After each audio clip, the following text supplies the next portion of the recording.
Late spring in Pennsylvania can sometimes be difficult to predict.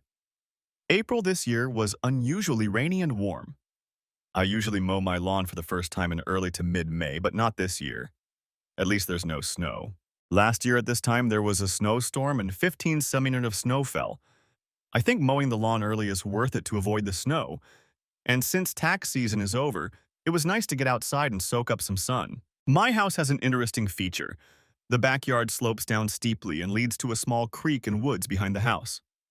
When the house was built, the front was leveled with an embankment. This meant that about half of the side of the house had a steep slope. As a result, the basement, which was completely enclosed at the front, was open at the back. This allowed me to install a folding door so I could store my lawnmower and other garden tools there instead of cluttering up the garage. It was one of my favorite features of the house. I finished mowing the lawn and everything was in its place. I have allergies to grass, so I couldn't wait to go upstairs and take a shower. I was about to go upstairs when I heard my wife's voice. I had seen her friend's car when I was mowing the lawn, so I wasn't surprised to hear voices. But then I heard what they were talking about, and my hand froze on the doorknob. I guess I should start by introducing myself. My name is Robert Crane, Robert. I prefer to be called by my first name Bob, but in high school, I was nicknamed Hogan after the actor Robert Crane, who starred in the TV series Hogan's Heroes. I didn't mind, but the show was canceled before I was born, and now it's no longer considered a pop culture staple. I graduated from the University of Pennsylvania with a degree in accounting, still going by the name Hogan. After graduating, I quickly earned my certified public accountant designation and now work for a large firm in Philadelphia as a team leader in auditing and related areas. It's not the most exciting job, but it pays well and gives me insight into the inner workings of many companies. I have a particular talent for forensic analysis. I'm good at tracking financial flows to investigate cases such as fraud and money laundering.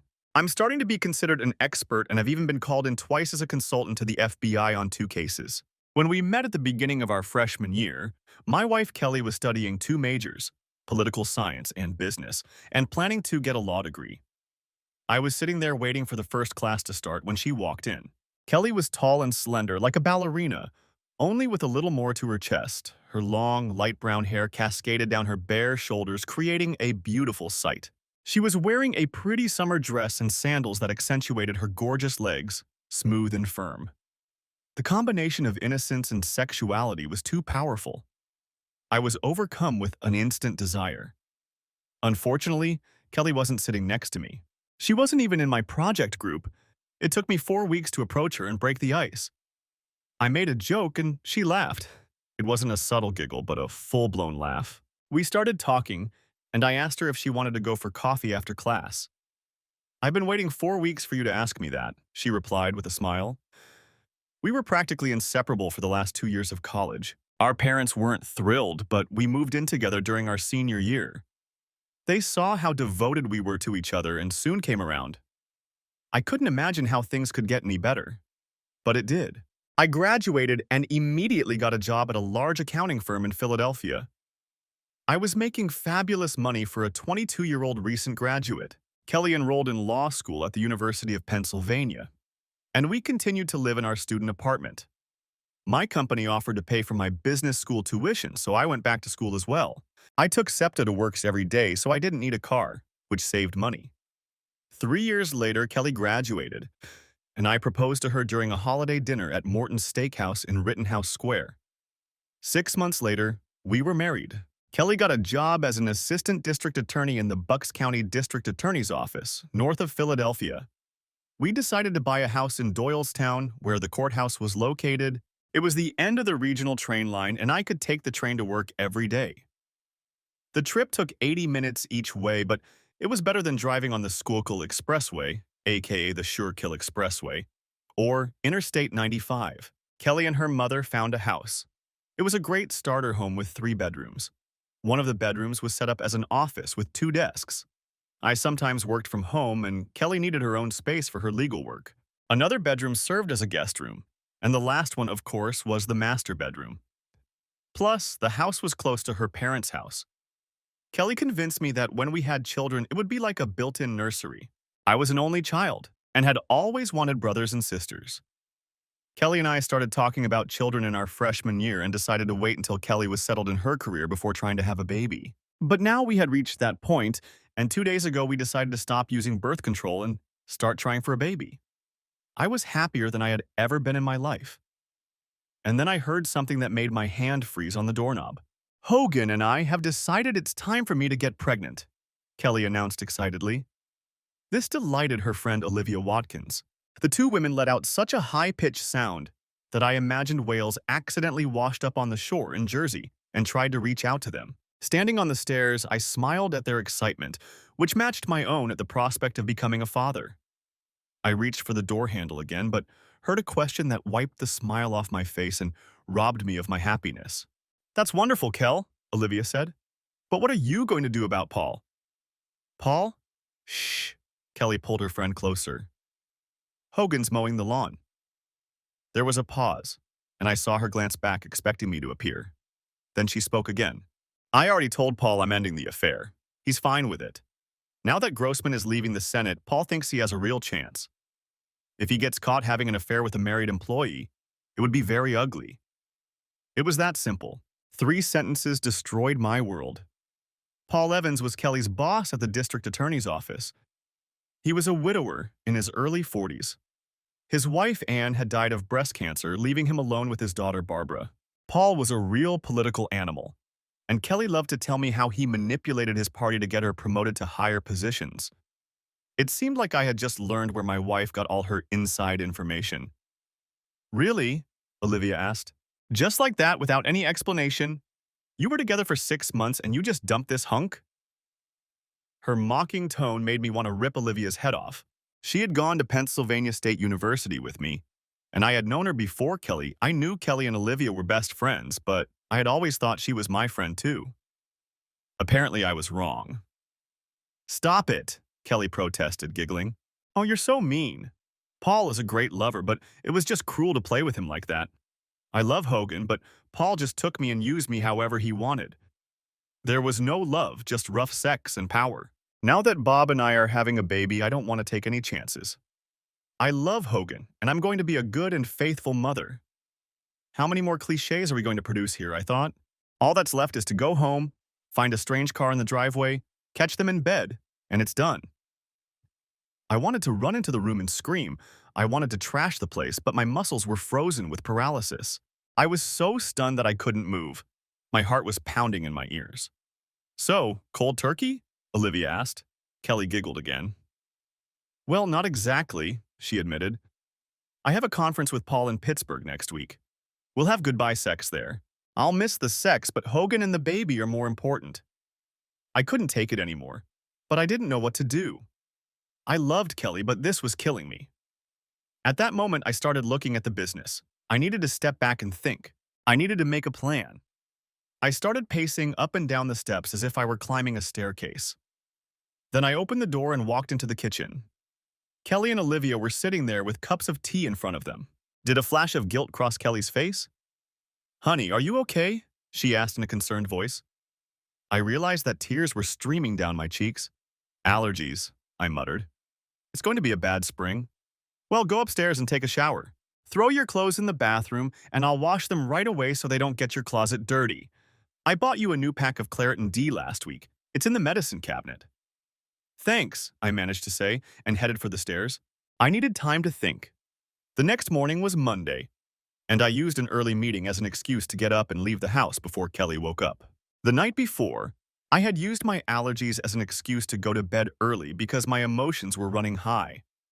Sitting on the train, I thought again about what I had heard. On the one hand, my wife had been unfaithful, but in the end, it was a purely sexual affair, and she had stayed with me and given me a child.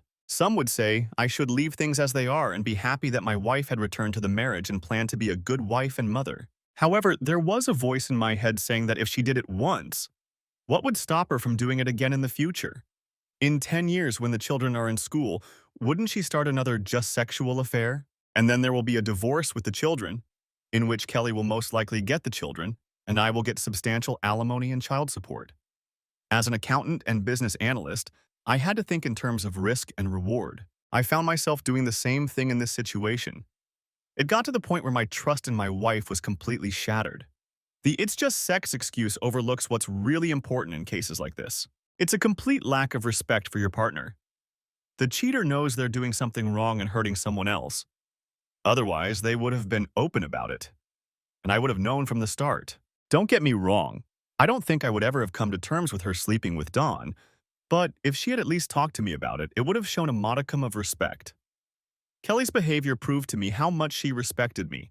I worked all day, but part of my brain was focused on what I needed to do. I had no proof except for the conversation I overheard. I hadn't even noticed any changes over the past 6 months while the affair was going on. Confronting her directly without proof would have been a big risk with a little chance of success. Kelly would deny everything.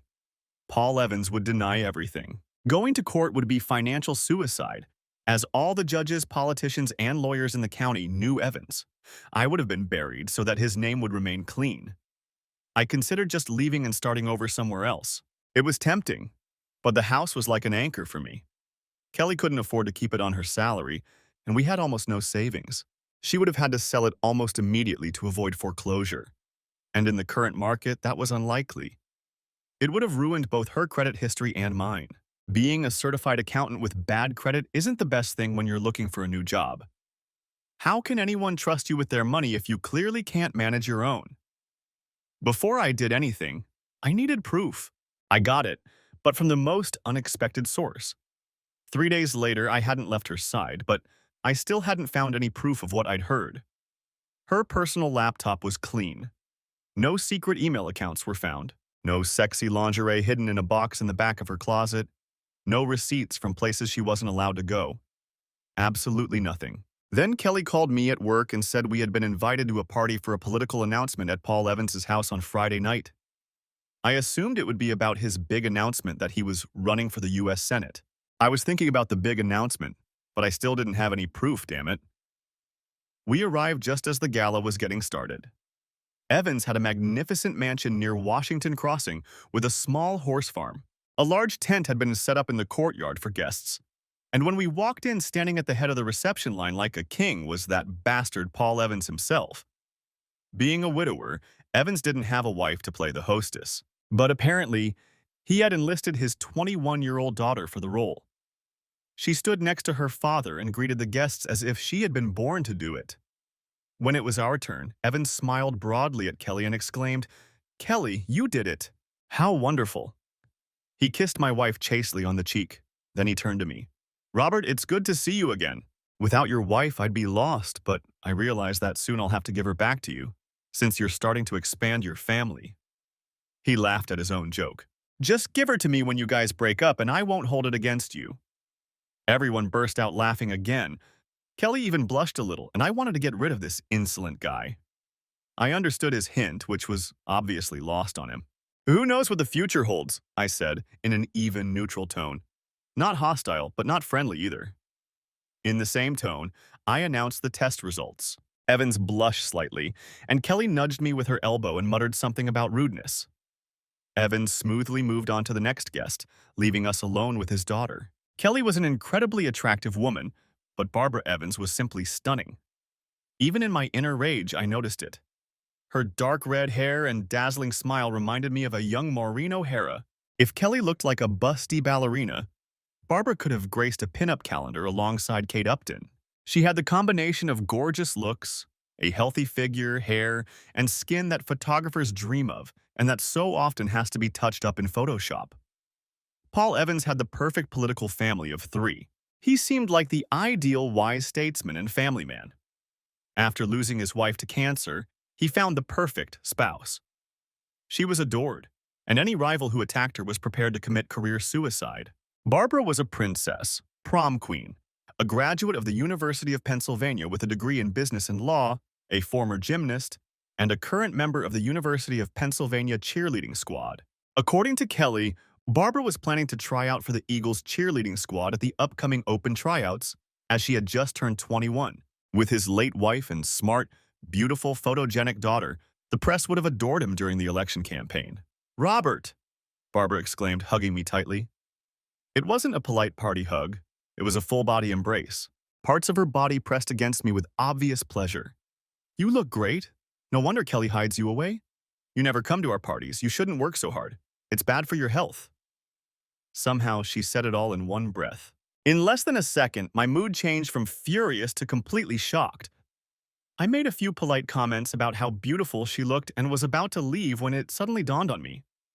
First, Barbara hadn't even said hello to Kelly. And second, what parties?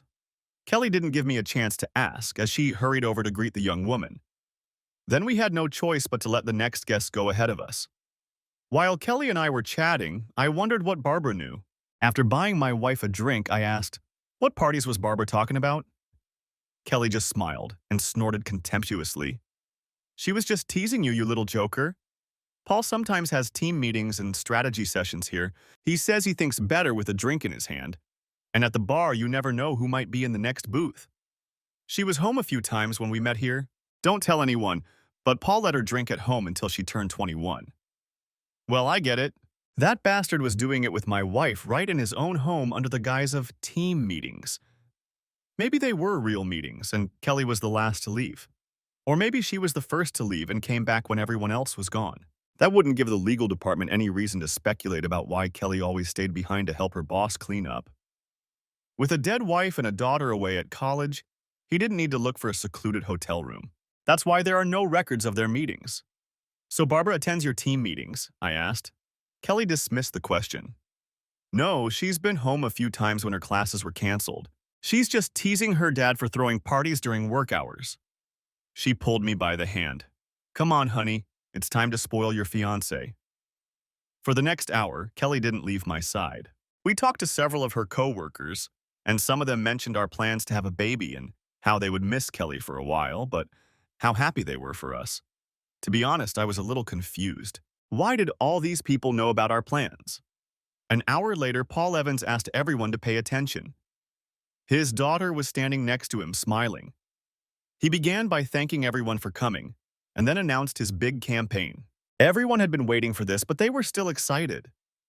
I noticed the editor of the local newspaper and one of his reporters taking notes.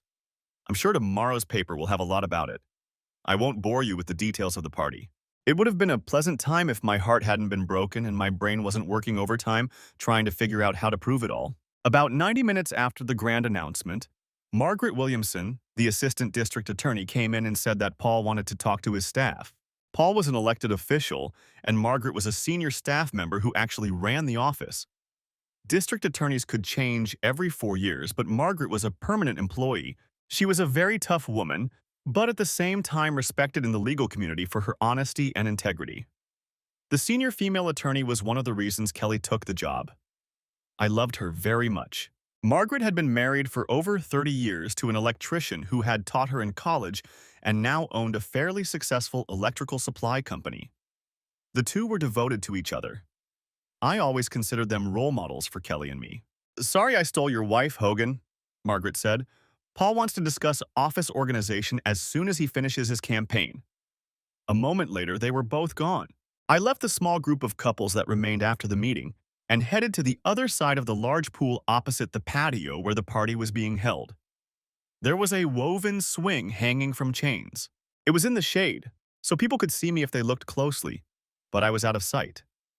In other words, it was the perfect place to gather my thoughts. I had been sitting there for less than 5 minutes when a voice broke my peace. "So this is where you're hiding," she murmured.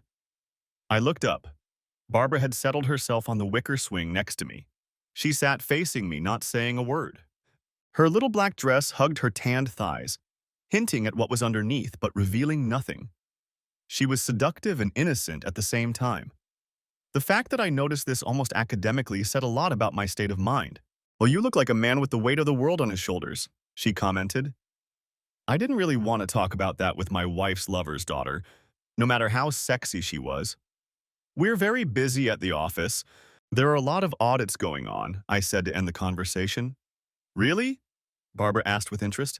"I just finished my last accounting class at school. In several classes, we talked about the application of forensic accounting in law enforcement. I really liked it. Even in my grief, I was surprised." "Really?" I asked incredulously. "Well, it's not a sexual relationship or anything like that, but it's really detective work. Picking out all the relevant bits of information from a mass of other facts and putting them together to get a clear picture. Plus, since some people try to hide this information, it makes it even more complicated. Most people see it differently, I admitted. Barbara began to tell me in detail what she had learned in class and why she liked it so much. I must admit I was impressed. We had interns at my firm who couldn't speak as well on the subject. Focusing on her words, I pushed aside both her appearance and, more importantly, the anger boiling inside me. I felt myself slipping into the role of mentor. It helped me take my mind off the emotional turmoil. "You really enjoyed the course," I remarked. "It seems like you've learned a lot." Barbara blushed at my praise. For a moment, I saw a sweet girl who was genuinely touched by my compliment. "Actually, I'm thinking about joining the FBI after school.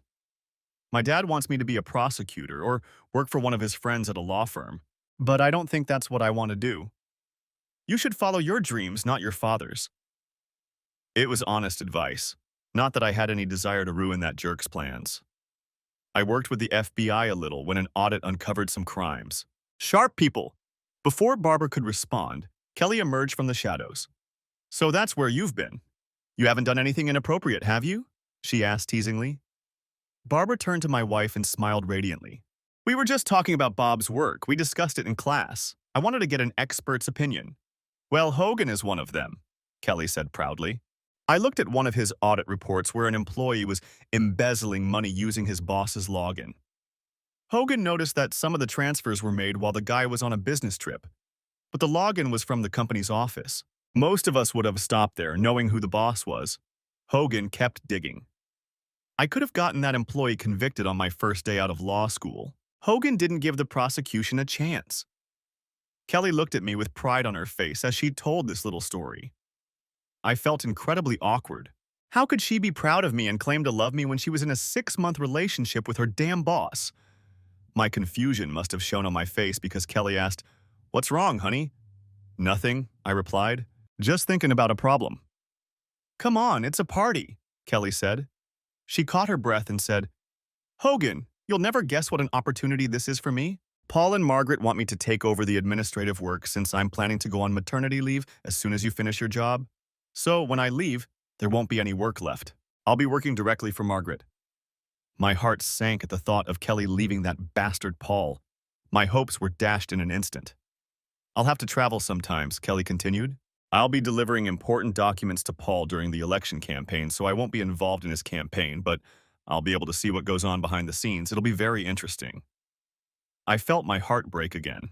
I know Kelly said she wanted to break up with him so we could have a baby, but I could easily imagine her rekindling the romance in anticipation of participating in the campaign.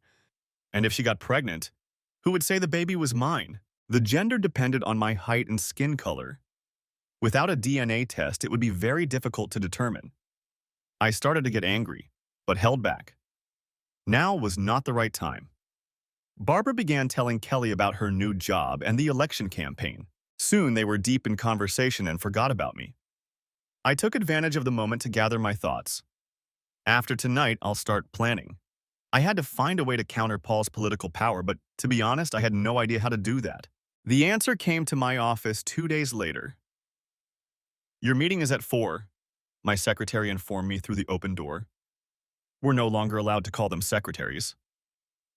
I glanced at my Outlook calendar and saw nothing scheduled. Before I could respond, she walked in, Barbara Evans. "Hi, Hogan," she said as she entered the room. Her long, dark red hair fell over her shoulders. She was wearing a light summer dress that showed off her gorgeous legs and strappy sandals that wrapped around her feet almost to her knees. Her breasts were modestly covered.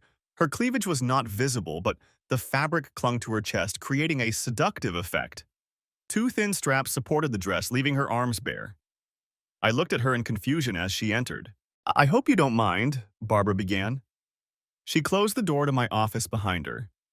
"I told Mary that we had an appointment to discuss my career and how Kelly is working for my father." I politely rose from my chair. "Good afternoon. I was just working on some reports." I gestured for her to sit down in one of the chairs in front of my desk. When she sat down, I sat down as well. "What did you want to discuss?" The happy expression suddenly disappeared from Barbara's face. "I think you know, Bob. I could see it on your face when you were talking to my bastard father. I'm so sorry he ruined such a good guy." I was stunned. This was not what I had expected. What are you talking about? I asked cautiously. Barbara grimaced. About the fact that the bastard I call my father is having an affair with your wife. I leaned back in my chair, hearing such frank words. You just found out? Barbara asked quietly. I nodded. I'm so sorry. When did you find out? I asked. About 3 months ago, Barbara confessed. I don't know when it started, but I found out in February. I came home early one Friday, and they were having one of their meetings at our house. I had a late lunch with a friend from school, so I stopped by to drop off my things, say hello, and leave. Dad asked when I'd be back, and I said after dinner. It turned out that my friend was sick and couldn't come. I had a snack and went home. I saw my dad and Kelly having sex in our hot tub. I took pictures of them and even made them run naked into the house. There was 30 centimeters of snow on the ground. You took pictures of your father having sex? I asked in shock. I also wondered if I could get copies of those photos. They would come in handy in a divorce. As if reading my mind, Barbara took a large envelope out of her bag and placed it on my desk. Here are the photos from that day and a few more. She paused and smiled. Dad installed a security system in the house. Everything is locked from the outside, and there are cameras in several rooms. If you know the location and have the key fob and password, you can get into the house from almost anywhere. There's a flash drive with the videos. I was in shock. Paul's daughter had given me everything I needed to divorce and destroy her father. Why? I asked. Barbara's sad expression turned to anger. Because, she said quietly, I hate that bastard more than you ever will. I didn't say anything, I just waited. After a moment, she spoke again. Dad met Mom when she was in college. He was a young lawyer working in the sex crimes unit in Philadelphia. Mom came here from Ireland to study.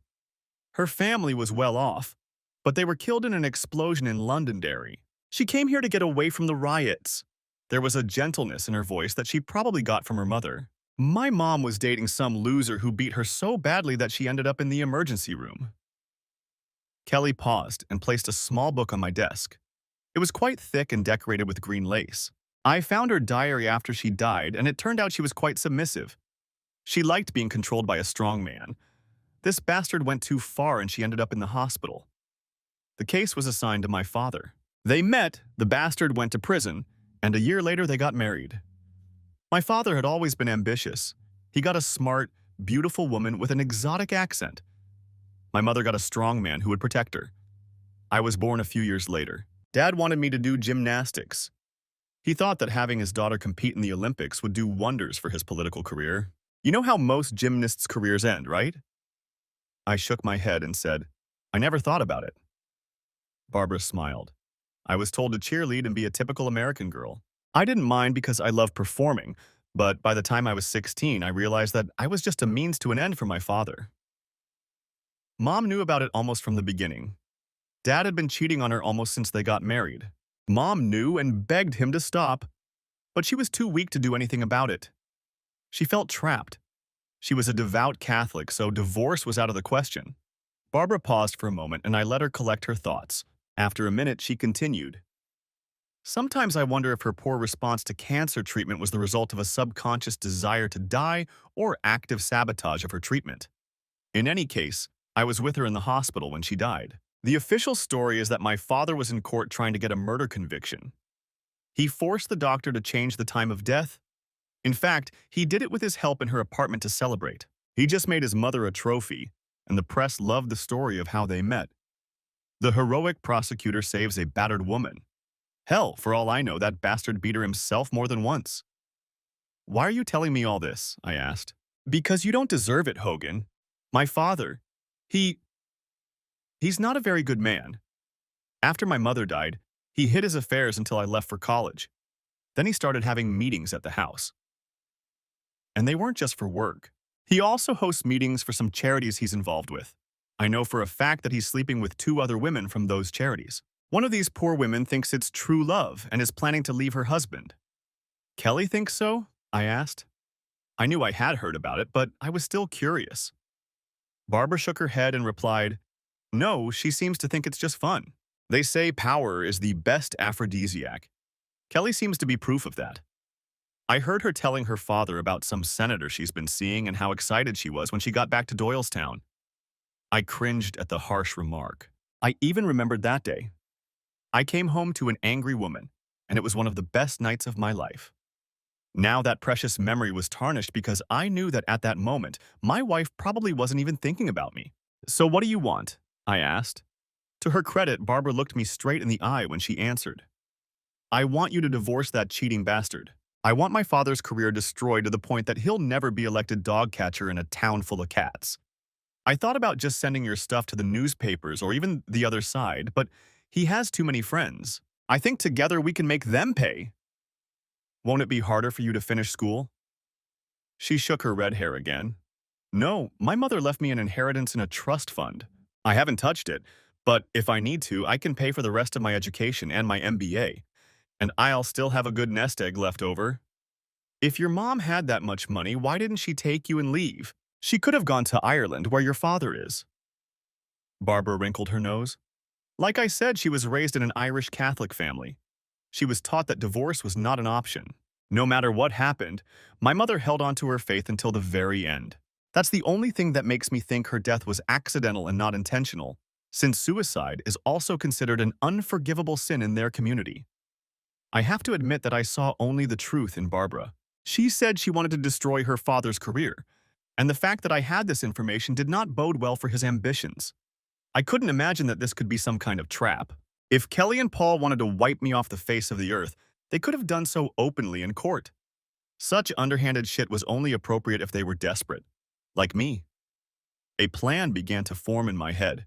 I would need Barbara's help with a few things. It would show me how determined she was to destroy her father. "Okay," I agreed. "But I don't want to destroy him by publishing these photos or even mentioning his name in the divorce proceedings." Barbara looked at me in surprise. "Why?" she asked. Her face flushed with excitement, and she took a breath to start some kind of speech. I stopped her by raising my hand. "I didn't say we wouldn't destroy him, but I don't want to deal with negative press when a cuckolded husband gets caught up in a political scandal.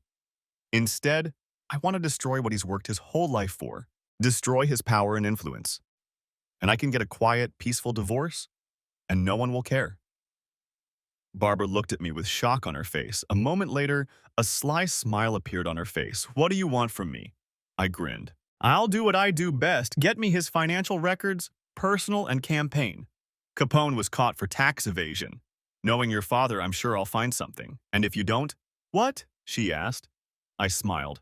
"I can cook something." The next 3 days were very busy for Barbara and me. She installed keystroke logging software on my father's personal laptop and home computer. She also made a complete backup of his computer's hard drive. We set up their security system so that the recordings would be uploaded to a cloud storage service that I knew about and that was physically located overseas. How sweet of that bastard to bug his own house. For my part, I didn't listen to Kelly's cell phone. Thanks to Barbara's evidence, I didn't need anything else. But I activated a GPS tracker designed for parents to monitor their children. It used cell towers to determine location until I sent a command to activate GPS. I just didn't want him to catch me at home when I was busy with work. The day after Barbara first came to me, I faked a groin injury. This gave me an excuse not to have sex with my wife. I never thought I'd have to make up an excuse not to have sex with the woman I loved. After learning about Paul's number of partners, I didn't want to risk even more than I already had without knowing about it. Besides, I don't think I could have done it without lashing out. By the way, I made an appointment with a doctor to get tested for STDs. Nothing came up at first, but for some diseases such as HIV, it can take several months before antibodies are detected. Kelly arrived at the conference in Pittsburgh feeling irritated and upset that she was about to see Paul for the last time. Not surprisingly, she was very nervous about the trip. After Paul had stood her up for several days, she was very anxious. Some guys might have given her breakup sex to get back at her. My problem was that somewhere inside, I still loved her. I could never trust her again, but that didn't mean I didn't love her. But I also couldn't stand the thought of having sex with her after what I had learned. It was Thursday morning, and Kelly was waiting with Paul's packed bag and a junior employee from their office who was going with them to the conference. I wondered if the young guy knew he was their cover. "So I'll be home Sunday afternoon," Kelly said, following me into the house and tossing my bag by the front door. I sat down at the table with my back to her and sipped my coffee. She hugged me, and leaned in so that her lips were close to my ear. "I hope you feel better and we can have a baby," she whispered. Her tone could have revived the dead, and her scent. It took me back to more innocent days. I wanted to cry, but I managed to hold it back. "I'll put some ice on it so it heals faster," I assured her. I stroked her hand and kissed her forehead. She moaned. "I wish I didn't have to go. It would be so much better to just stay home with you and spend the whole weekend naked." "You can always tell Evans you have something more important to do," I said. It just slipped out, and from the way she looked at me, she heard something in my tone. "What's the matter, Paul?" she asked in a surprised voice. "First you were rude at the party and now you're talking like you hate the guy." I forced myself to calm down and shrugged. "Honestly, I've seen too many hotheads like Evans who think they're untouchable and the embodiment of power. They're big fish in a small pond. They sell the illusion of power and make people believe in it. Like that mayor in South Carolina last year. Big, influential guy squandered city money, slept with 3 married women. Now he's serving 10 years in federal prison, and they're all divorced and publicly disgraced. I feel the same way about Evans. If he makes it to Washington, he'll be entertaining dumb interns in a week. But eventually, his wheels will come off. And when they do, his shit will go flying everywhere." Kelly looked at me in shock. She had heard me curse those bastards, but she had never associated Evans with them. Maybe I shouldn't have said anything, but it felt good to get it off my chest. Even though our marriage was over, I thought it was only fair to warn Kelly.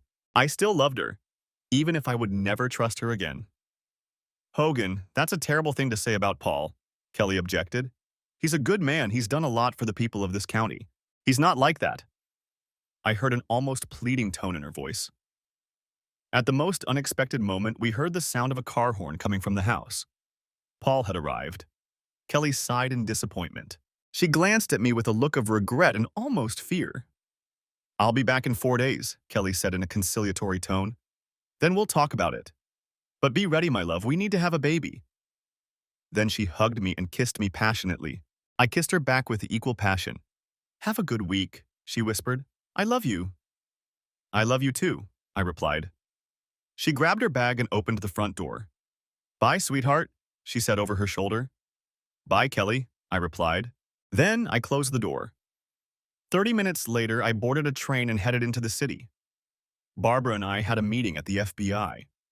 It turned out that I didn't need to obtain any evidence. I would rate Paul Evans's skills in the art of theft as moderately intelligent. Barbara and I met at her apartment off campus to look over the documents she had retrieved from his computer. Pretty standard procedure. By my calculations, he had hidden about $2 million in an offshore account. At least that's how much he transferred to that account, but I can't be sure that the money is still there because those records weren't included. Most of the money came from various small donors who didn't raise any red flags with the IRS. But why were people from other states making donations to a district attorney's campaign? I was able to trace some of them back to defendants whose cases had been closed or to plea deals with unusually lenient sentences. Barbara discovered the biggest scoop. It turned out that she wasn't his only child. Evans had gotten 2 other women pregnant at the time. One was born 3 years before his wife's death. The child's mother was one of his colleagues. The third child was born 8 months after his wife's death to an 18-year-old volunteer at the hospital where his wife was being treated. Evans paid each of these women $2,000 a month from campaign donations as polling consultants. Barbara was so furious she almost trashed her apartment. That red hair really is a warning sign. By the time Kelly and Paul left, we had figured out everything in Paul's notes. Questions remained, but we didn't have enough resources to get the information. So I wrote down all my findings and arranged a meeting with a senior FBI agent I had worked with in the Philadelphia office. Barbara came along to tell him the story we had come up with. Barbara testified that after taking a forensic accounting course, she wanted to look at real documents. She decided to check her father's documents out of innocent curiosity. When she noticed some oddities, she called me because my wife worked for her father and knew about my experience. Gary was an experienced professional. He knew there was more to it than that, but we had handed him a gift wrapped in beautiful paper, and he didn't push it. A dirty prosecutor in his own backyard? A dirty prosecutor who had just launched a campaign for the U.S. Senate? It was a career-making case that had fallen into his lap. We took a taxi to Barbara's apartment as she had late classes. and I walked to the 30th Street station to catch a train home. I was already thinking about packing my things and leaving when Kelly came home. Gary promised to speed up the investigation and at least subpoena Evans' documents by Wednesday. It was unlikely that rumors of the investigation would spread before then.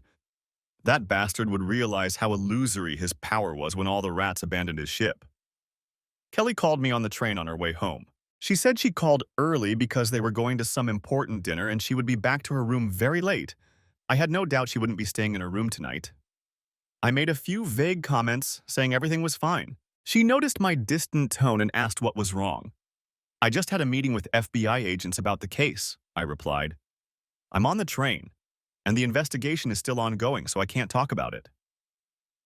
All of this was absolutely true. It sounds like you were really hurt, Kelly said, sounding concerned. Yeah, this story is going to be terrible. When it all comes out, it'll probably be national news. Really? Kelly asked, looking a little intrigued. Can you give me a little hint? I couldn't help myself. A corrupt politician, bribery, money laundering, sex, adultery, children. A typical summer romance. Someone I know? I grimaced. I've already said too much. If I say anything else, the FBI will shut me down. Oh, you're no fun, Kelly pouted. Don't worry, sweetie, your secret is safe. We said goodbye and she left. When I entered the house, it hit me. My marriage was over. We had dated, gotten married, and lived together for 10 years. I never thought I would be alone again, but that was exactly what awaited me now. I just sat down on the couch and waited for the sun to set. I just sat there and watched. It felt like I was watching my life disappear over the horizon. I just watched. Many hours passed after sunset before I moved again. It was a Saturday when I came out of my self-pity. I'm not saying I didn't deserve mercy, but I knew I needed to change something. Ironically, I was mowing the lawn again when I saw a BMW convertible pull into my driveway. I stopped the mower and watched as Barbara got out of the car. The first thing I saw were her long, pale legs sticking out of the driver's door. She was wearing those sandals again, with thin straps wrapped around her calves. They always reminded me of ancient Greeks. When she stood up, I saw her sculpted legs tense, revealing the strength hidden beneath her supple skin. In keeping with Greek fashion, she was dressed in a white dress similar to a toga, mid-thigh length, but with a 2-inch lace insert revealing the upper thighs. The dress was made of a light, silky material that clung to her curves and was semi-transparent. There was nothing on her arms except for light freckles dotting the skin on her forearms and shoulders. The dress was slipped off one shoulder, leaving the other bare. Her long red hair fell in waves over the same shoulders.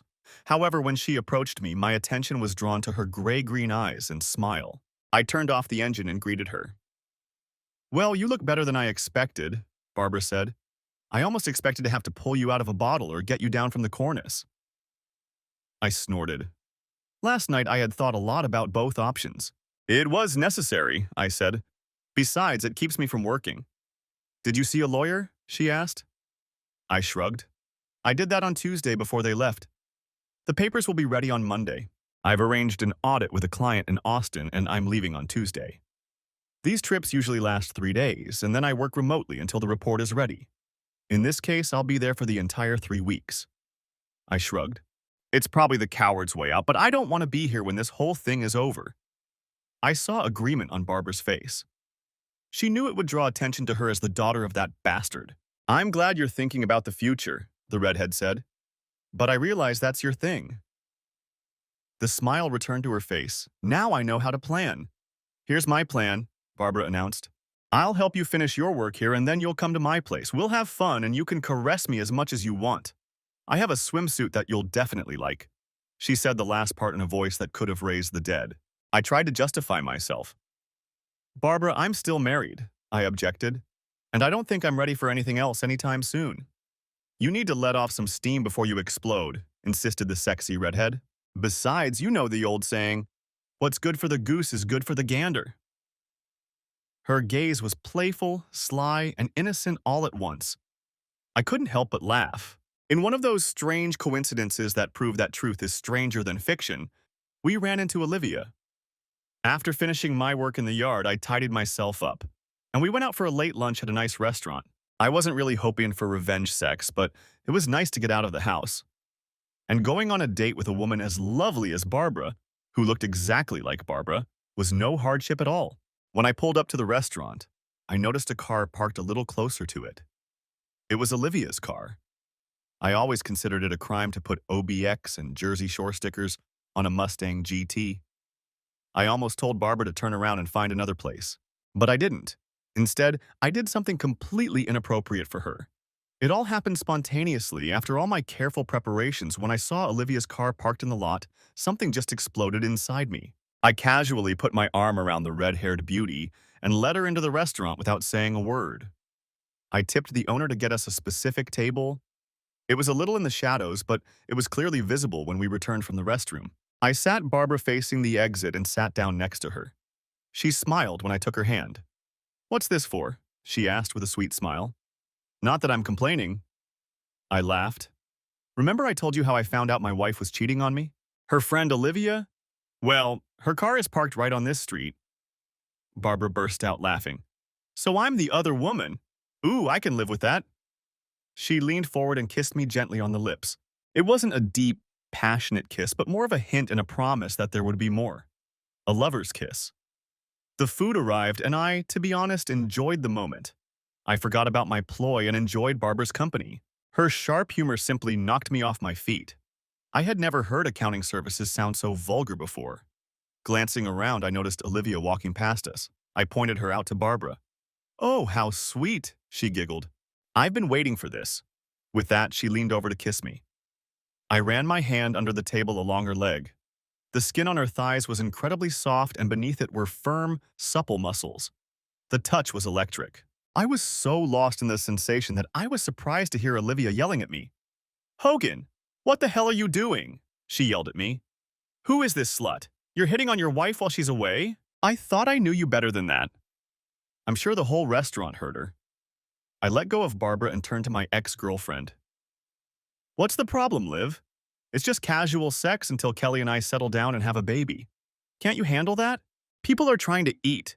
Olivia stared at me as if I had hit her with a dead fish. "What?" she began. "Come on, Liv. Kelly's doing the same thing. I'm pretty sure she's having sex with her boss right now. She has been for months. So I figured it was only fair that I have sex with my boss's grown-up daughter." I think Olivia almost had a heart attack.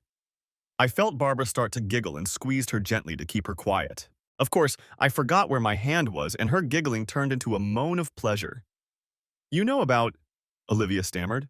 "I know I'm supposed to be a faithful husband who suspects nothing while his wife gets help from a woman I considered a close friend." Olivia wrinkled her nose at the contempt in my voice. "I know that Kelly wanted to experience something unusual one more time before having a baby. Something like a last adventure before the wedding. If it was okay with her, what business is it of yours? I didn't know Kelly had had affairs before she met that jerk Paul. But, as they say, once a cheater, always a cheater." I just noted my suspicions and wondered if Liv would deliberately confirm them. She did. "You know about this too?" She sighed. "No, but thanks for confirming," I replied. Olivia turned pale. "Go, Olivia," I said. She turned and disappeared behind the table. A few minutes later, we heard a noise. Olivia was leaving the restaurant. "Well, it was fun while it lasted," Barbara said with a slight chuckle. "I wish she could have stayed longer." Her smile made me blush. "You know she's probably on the phone with your wife right now," she added. "Probably," I agreed. "I'll give her 5 minutes before the phone rings. However, if she leaves right now, it'll take her 5 hours to drive home from Pittsburgh. That'll give us time for dessert and for me to get home and get ready. I want to see you in a bikini, like you promised." Barbara laughed again. "Oh, I think we can do that another time." She reached out to grab my shirt and pull me closer. "You know my semester ends in a week and a half," she whispered in my ear. "I've always wanted to visit Austin." I barely heard her words before her tongue slid into my ear. Epilogue. Yes, that's when it all started. Kelly started calling me 10 minutes after Olivia left the restaurant. I listened to several of her messages, and she was furious that he had cheated on her. I almost laughed. An hour later, after all her messages and texts, I blocked her number. I knew she would eventually call from another phone, but she was driving from Pittsburgh in her car, so she couldn't just ask someone for a phone on the highway. I went home and packed all my personal belongings, not just the things I needed for the trip to Austin. I had time. 4 hours after meeting Olivia, I was leaving my home probably for the last time. I checked into a hotel near the Philadelphia airport and put most of my belongings in storage until I could find a place to stay. I talked to Barbara on the phone several times. She had gone to a friend's house because her father was leaving angry messages on her phone. I rescheduled my flight to Austin for the next day and flew out on Monday morning. Kelly managed to call me several times from different numbers. Now, it was tearful tirades about how I could do this to her, why I ruined her career, and so on and so forth. Apparently, Olivia's initial outrage had attracted a lot of attention. Then, someone posted a fairly accurate account on their blog and called Barbara and me players. My comment that Kelly was dating Paul was also published, along with information that they had been together in Pittsburgh over the weekend. This caused quite a stir in the county's political circles and in the court. For the rest of the week, I avoided news from Philadelphia. It wasn't until Friday that I received an email detailing what was happening in Doylestown. Surprisingly, it was from Margaret, a senior manager in the district attorney's office. The elderly lawyer apologized for everything that had happened. She knew that Paul had been seeing two women outside the office, but she knew nothing about Kelly's involvement. She also welcomed the fact that I had used the law against a lawyer as revenge. According to Margaret, it had been a busy week at Buck's office. On Monday morning, Paul was at the office trying to deal with the aftermath and denying any wrongdoing on his part. "It's just my daughter rebelling against her cheating husband," he tried to explain. On Tuesday, Kelly was served divorce papers on grounds of adultery. The envelope contained photos, DVDs, and a letter from me. When Kelly read my letter and screamed in horror, Margaret and two other people rushed into the office. Kelly collapsed in shock onto a chair, and Margaret noticed the photos scattered across the desk. In the letter, I told Kelly that I hadn't had an affair, but I hoped she now understood how I felt about her and that jerk. I told her I couldn't be married to someone I didn't trust, especially now that I knew she had cheated on me. On Tuesday, there wasn't much going on at the prosecutor's office. The next day, Margaret was in Paul's office for a meeting when four men in suits suddenly entered. Paul yelled at them for interrupting an important meeting when one of them informed Paul that he was under arrest. According to her, he was in complete shock when they handcuffed him and let him out of the office. They took him right through the front door of the courthouse and past the journalists, who had somehow been tipped off. I owe Gary a few beers for that. At the end of the letter, Margaret apologized for allowing them to behave that way in her office. She also asked me to let her know if I needed anything, as I didn't deserve to be treated that way. I'm sure part of her letter was damage control, but mostly I think Margaret was the moral and professional person I always thought she was. Now, all my plans for a quiet divorce are ruined because of my stupid, impulsive behavior with Olivia at that restaurant. The Philadelphia media quickly learned of Paul's arrest and the charges against him. As I told Kelly, the story had all the makings of a summer romance: sex, betrayal, revenge, and too much passion. The media was in a frenzy, and the story quickly made its way into the 24-hour news cycle. I managed to avoid the worst of it because I was out of town, and they couldn't find me since I had booked a second hotel room 10 miles away from the one listed on my work itinerary. However, I checked in there, and reporters set up camp around the hotel, trying to catch me. I saw on TV that they had set up camp in front of my house. Kelly didn't come out, and they only managed to film my relatives coming in and out of the house. Barbara got the worst of it, because she was the daughter who turned in her own father. She still had to go to class and take exams, so in the early days it was pretty easy for the press to find her. Then the school kicked the reporters off the grounds because they were disturbing the students. It also helped that two women who had children with Paul decided to take advantage of their 15 minutes of fame. After finishing the last issue, Barbara slipped out of the campus and headed for the airport. The media was disappointed, but not too surprised when she didn't show up at the graduation ceremony. After a while, the story faded into the background and remained there. It resurfaced when Paul's trial began, but he pleaded guilty to several charges and faced up to 20 years in prison. Fortunately, thanks to his guilty plea, Barbara and I were not called to testify. And then it all disappeared from the radar, taking Barbara, Kelly, and me with it. Strangely enough, after all the publicity, my divorce went quickly and smoothly. Kelly signed the papers 4 days after receiving them. I received a letter apologizing for what she had done to me and to us.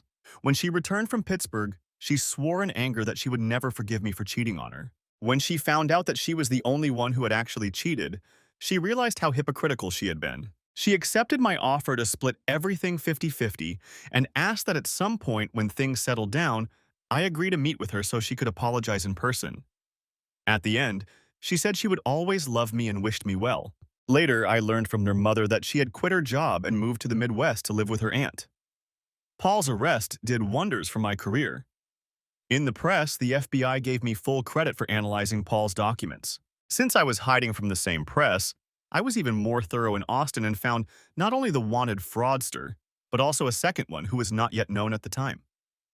My firm promoted me and put me in charge of the Economic Crimes Department. And yes, some joker named the department Hogan's Heroes, but the best part was that I was given an assistant, a recent college graduate looking to gain experience in forensic accounting.